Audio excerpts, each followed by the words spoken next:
दोस्तों नमस्कार। उम्मीद है आप ठीक होंगे। आज मैं आपसे एक ऐसी खबर शेयर करने जा रहा हूं और उस पर थोड़ा बातचीत करेंगे कि विदेशों से पैसा लेकर किस तरह से हमारे यहाँ कुछ समाचार पोर्टल है, कोई न्यूज़ पोर्टल है, वो किस तरह से यहाँ पर चाइनीज़ प्रोपेगेंडा चला रहे हैं, चीन का प्रोपेगेंडा चला रहे हैं। और एक वेबसाइट इसका ज़िक्र हुआ है और ये वेबसाइट है न्यूज़ क्लिक नाम से, न्यूज़ क्लिक। और मैं बताता हूँ कि इसके जो कर्ता धर्ता है, इसके जो मालिक है, वो है प्रवीण पुरकायस्थ। ये वामपंथी हैं और ये जो चाइना के जो हित है, उनको मतलब पोषित करते हैं, उनको आगे बढ़ाते हैं। और इस काम में सिर्फ प्रवीण पुरकायस्थ नहीं है, इस काम में भारत के कुछ जो ऐसे जर्नलिस्ट हैं जिनका नाम आपने अभी तक सुन लिया होगा, वो भी इसमें शामिल है। जैसे नाम सामने आया है अभिसार शर्मा का, जो कभी एनडीटीवी में हुआ करते थे। ये नाम आया है क्योंकि ये तो वहां काम करते थे। प्रवीण पुरकायस्थ ये चाइना से पैसा लेकर यहाँ पर अपना एजेंडा चलाते थे। तो ये खबर कैसे सामने आई है? ये खबर इस तरह से सामने आई है कि 2021 में एनफोर्समेंट डायरेक्टरेट ने इस न्यूज़ क्लिक नाम की वेबसाइट के ठिकानों पर छापे मारे थे और जिसमें ये इस बात सामने आई थी कि इस वेबसाइट को चीन से फंडिंग हो रही है। ठीक है, और ये सबूत इसमें सामने आ चुके थे और चीन किस तरह से भारत में अपना प्रोपेगेंडा चलाता है, यहाँ के जो तमाम मीडिया संस्थानों को किस तरह से वो फंडिंग करता है। और इसमें एक नाम और आ रहा है जिसका नाम है Neville Roy Singham. Neville Roy Singham एक अमेरिकी है जो चीन का एजेंट है और जो चीन के हितों को बाहर उनको साधने की कोशिश करता है, चीन का प्रोपेगेंडा ये चलाता है। ये नेविल रॉय सिंघम है। जैसे आपको पता है कि चीन में जिस तरह से उइगर मुसलमानों का उइगर जो है वहां शिंगजियांग प्रांत में उनका नरसंहार किया जा रहा है और चीन कहता है कि हमारे वहां कुछ नहीं हो रहा है, दुनिया को दिखाने की कोशिश करता है। तो ये जो नेविल रॉय सिंघम है, ये इसी काम में लगा रहता है। ये इसको चाइना पैसे देता है, चाइना से इसको फंडिंग होती है। ये अमेरिका में रहता है और ये जो चाइना का जो फेक प्रोपेगेंडा है वो दुनिया में चलाता है। ठीक, तो अब ये बात कैसे सामने आई है? हमने आपको बताया कि एक तो ईडी ने 2021 में रेड मारी थी एक न्यूज़ क्लिक के ठिकानों पर, और अब जाके अमेरिका के न्यूयॉर्क टाइम्स NYT ने ये खबर छापी है जिसमें ये सारी बातें सामने आई है। और मैं NYT न्यूयॉर्क टाइम्स का जिक्र क्यों कर रहा हूँ? इसलिए कर रहा हूँ क्योंकि न्यूयॉर्क टाइम्स और वॉशिंगटन पोस्ट दो ऐसे अखबार हैं अमेरिका के जो हमेशा भारत के खिलाफ को प्रचार करते आए हैं, भारत विरोधी एजेंडा वो चलाते आए हैं और उसमें भारत विरोधी खबरें ही छापी जाती हैं। लेकिन इस पूरे मामले में उसने जिस प्रकार ये खबर छापी है उससे यहाँ जो लोग चीन का प्रोपेगेंडा चला रहे थे भारत में बैठकर, उनको सांप सूंघ गया है। मतलब ये समझ लीजिए एक तरह से उनको बिल्कुल दुनिया के सामने बेनकाब करके रख दिया है। जो लोग अभी तक ये कहते थे कि हम तो पत्रकार हैं, हम सवाल उठाने का हमको हक है, बहुत सारी बातें करते थे और पत्रकारिता की आड़ में बहुत सारा खेल करते थे। अब उनका ये चेहरा बेनकाब हो गया है। किस तरह से 38 करोड़ रुपए की फंडिंग, 38 करोड़ रुपए कम नहीं होते, 38 करोड़ रुपए की फंडिंग न्यूज़ क्लिक को हुई और वो कैसे हुई है मैंने आपको बता दिया। अब ये जो बात सामने आई तो इसको लेकर हंगामा हुआ इसमें लोकसभा में। तो मैं आपको थोड़ा सा सुनवा देता हूँ। ये निशिकांत दुबे है बीजेपी के नेता जिन्होंने ये पूरा मसला उठाया है।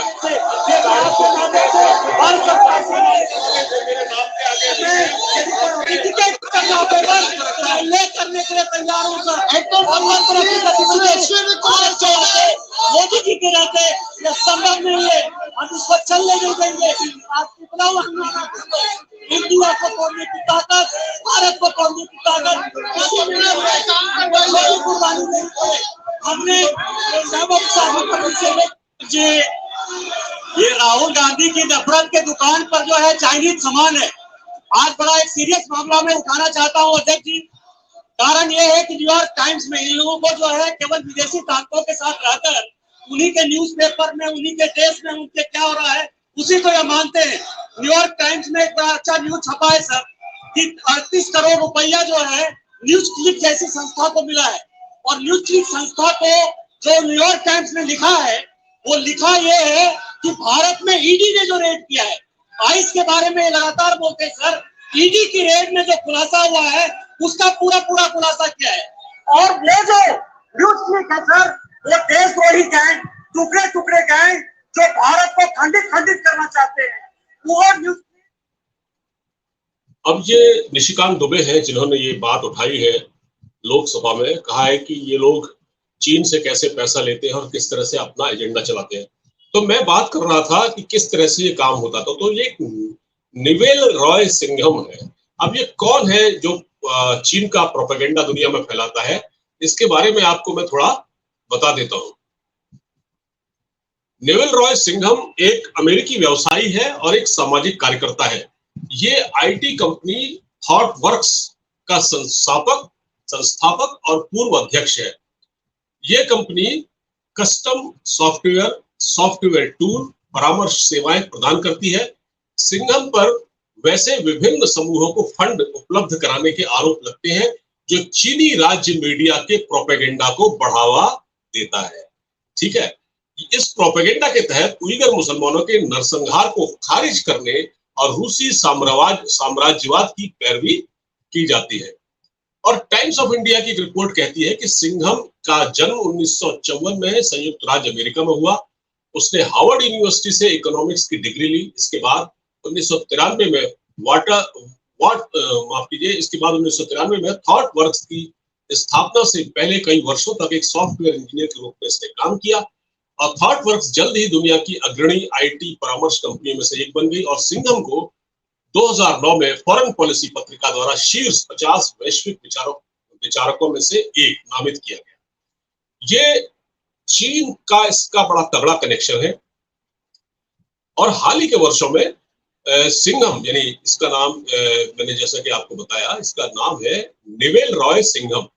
तो निवेल रॉय सिंघम जो है, निवेल रॉय सिंघम राजनीतिक जो एक्टिविटीज है इसमें शामिल हुआ और वो चीनी कम्युनिस्ट पार्टी का मुखर समर्थक है और चीन की सरकारी मीडिया के प्रोपेगेंडा को बढ़ावा देने वाले समूहों को लाखों रुपए डॉलर का दान देता है।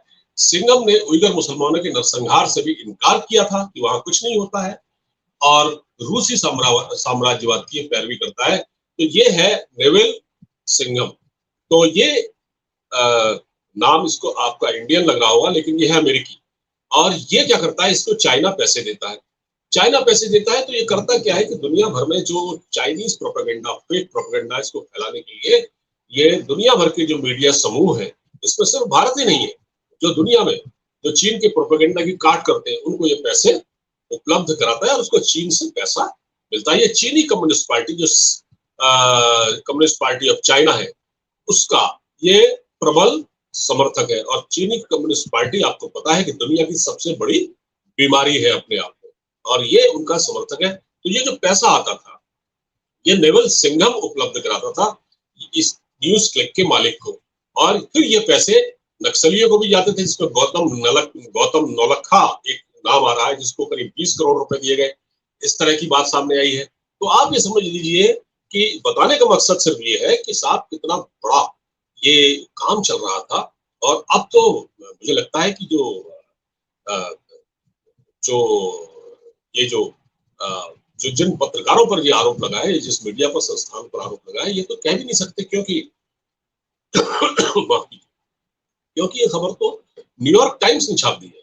तो न्यूयॉर्क टाइम्स को तो माना जाता है कि भारत विरोधी है, लेकिन उसने ये बात छाप दी। अब जिन लोगों पर आरोप लगाया, जिसमें एक रोहिणी सिंह है, एक स्वाति चतुर्वेदी है, हालांकि इन लोगों ने ये इनकार किया है। इन्होंने निशिकांत दुबे के आरोपों को खारिज करते हुए कहा है कि उन्होंने तो कभी इस संस्थान में काम ही नहीं किया न्यूज क्लिक में। तो खैर ये तो अब जांच का विषय है, ये देखे जाने वाली बात है कि उन्होंने काम किया नहीं किया, नाम ऐसे तो नहीं आया होगा।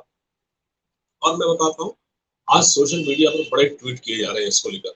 जब मैंने आज सोशल मीडिया मतलब ट्विटर पर जब मैं गया, तो ट्विटर पर मैंने टॉप ट्रेंड देखा, ये न्यूज क्लिक नाम से हैशटैग चल रहा, न्यूज क्लिक। तो जब मैंने उसको खोलकर देखा तो मैंने कहा भाई ये क्या बात है, तो पता चला कि न्यूज क्लिक तो इतना बड़ा काम कर रहा था, ये बाहर से पैसे लेकर भारत में असंतोष फैला रहा था, मतलब भारत में जो लोगों को गुमराह करने की कोशिश कर रहा था, भारत के खिलाफ फेक प्रोपेगेंडा फैलाया जा रहा था, और न्यूज क्लिक को चाइना से फंडिंग हो रही थी। अच्छा, आज क्या हुआ है, आज पार्लियामेंट में जब ये मुद्दा उठा तो वहां देखा गया कि राहुल गांधी मौजूद थे। अच्छा, राहुल गांधी पहली बार इस कार्रवाई में आज लंबे समय बाद शामिल हुए, क्योंकि वो मोदी सरनेम को लेकर जो केस चल रहा था उसको सुप्रीम कोर्ट ने कहा नहीं ये ठीक, मतलब उनकी सदस्यता बहाल कर, उनकी सदस्यता बहाल कर दी, तो वो संसद में बैठ के सुन रहे थे। पहले दिन ही वहां राहुल गांधी को बड़ी विचित्र स्थिति का सामना करना पड़ा। उसमें ये भी कहा जा रहा है कि जो चीन की जो फंडिंग है, कांग्रेस कांग्रेस का क्या रिश्ता है इससे। कांग्रेस के नेता जब डोकलाम हुआ तब ये लोग चाइना गए थे, चीन के संपर्क में रहे, चीन से पैसा आता है राजीव गांधी फाउंडेशन को, और ये बहुत सारी बातें, चीन सोनिया गांधी भी गई, राहुल गांधी भी जाते रहे हैं, तो इनका क्या रिश्ता है, इनको भी चाइना से फंडिंग होती है। इस पूरी कार्रवाई के दौरान जो है वो राहुल गांधी आराम से बैठे रहे, सुनते रहे, लेकिन अभी तक ये हुआ है, मतलब पहले कहते हैं ना सिर मुड़ाते ही होने पड़े, बेचारे लंबे समय बाद तो सदन की कार्रवाई में आए, लेकिन आज पता लगा कि साहब उनके सामने ये मुद्दा आ गया। तो अब इसका क्या जवाब देते हैं ये, हालांकि इसको यही कहेंगे, भाई कांग्रेस तो यही कहेगी कि फेक प्रोपेगेंडा है, ये है वो है, लेकिन ये खबर बहुत बड़ी है, ये खबर बहुत बड़ी है। ये रिश्ता क्या कहलाता है, मतलब ये चीन के साथ ये रिश्ता क्या कहलाता है। तो बल्कि इसमें ये कहा गया, जो कांग्रेस बीजेपी के नेता अनुराग ठाकुर है, केंद्रीय मंत्री, उन्होंने कहा कि चीन कांग्रेस और न्यूज क्लिक का आपसी संबंध है। राहुल गांधी की नकली मोहब्बत की दुकान में चीनी सामान खुलकर बिक रहा है, ठीक है, चीन के लिए उनका प्यार देखा जा सकता है, ये लोग भारत विरोधी एजेंडा चलाते हैं। फिर केंद्रीय मंत्री ने यह भी कहा कि आखिर लेफ्ट की विचारधारा वाले न्यूज पोर्टल को इतनी बड़ी रकम कैसे दी गई। न्यूयॉर्क टाइम्स की रिपोर्ट के मुताबिक टेक मुगल नेविल राय सिंघम के जरिए ये चीनी प्रोपेगेंडा फैलाने के लिए किया गया। अब ये तो मैंने आपको डिटेल बताई दी है, तो आप ये देखिए फिर चीन क्यों बार बार कांग्रेस के नेताओं को बुलाता है। दुबे ने कहा कि जब निशिकांत दुबे जो बीजेपी के नेता सांसद है, उन्होंने कहा कि भारत पर जब जब संकट आया तो उसके लिए चीन ने कांग्रेस को फंडिंग की। भारत पर जब जब संकट आया तो चीन ने कांग्रेस को फंडिंग की। 2008 में चीन में ओलंपिक के दौरान कांग्रेस के नेताओं को आमंत्रित किया गया। इसके बाद डोकलाम में झड़प के बाद कांग्रेस की चीनी नेतृत्व से बात हुई। उन्होंने कहा कि चीन के साथ मिलकर कांग्रेस देश तोड़ना चाहती है। उन्होंने कहा कि मेरा भारत सरकार से आग्रह है कि कांग्रेस को चुनाव लड़ने से रोक दिया जाना चाहिए। खैर ऐसा तो नहीं हो सकता, कांग्रेस एक डेमोक्रेटिक प्रोसेस में शामिल है, लेकिन ऐसा नहीं हो सकता। लेकिन हाँ, ये जो बात सामने आई है, इसने जो 38 करोड़ का जो मामला है, इसने बहुत से लोगों के चेहरे से नकाब उतार कर फेंक दिया। ये भी पूछा गया है कि जो एडिटर्स गिल्ड ऑफ इंडिया है, ये क्यों इनके बचाव में हमेशा रहता है, क्या उसको भी पैसा मिल रहा है। तो ये सारी बातें सामने आई है। तो मैंने आपको बताया कि किस तरह से ये क्या खेल चल रहा था अब तक, और ये समझने वाली बात है कि चीन कांग्रेस और न्यूज क्लिक का रिश्ता क्या कहलाता है। तो जो रिश्ता है ना, जिसकी बात कर रहा हूँ, ये वही रिश्ता है जो मैंने आपको अभी बताया है। इस वीडियो को ज्यादा से ज्यादा शेयर कीजिएगा, अच्छा लगे तो, और चैनल को सब्सक्राइब करना मत भूलिएगा। नमस्कार।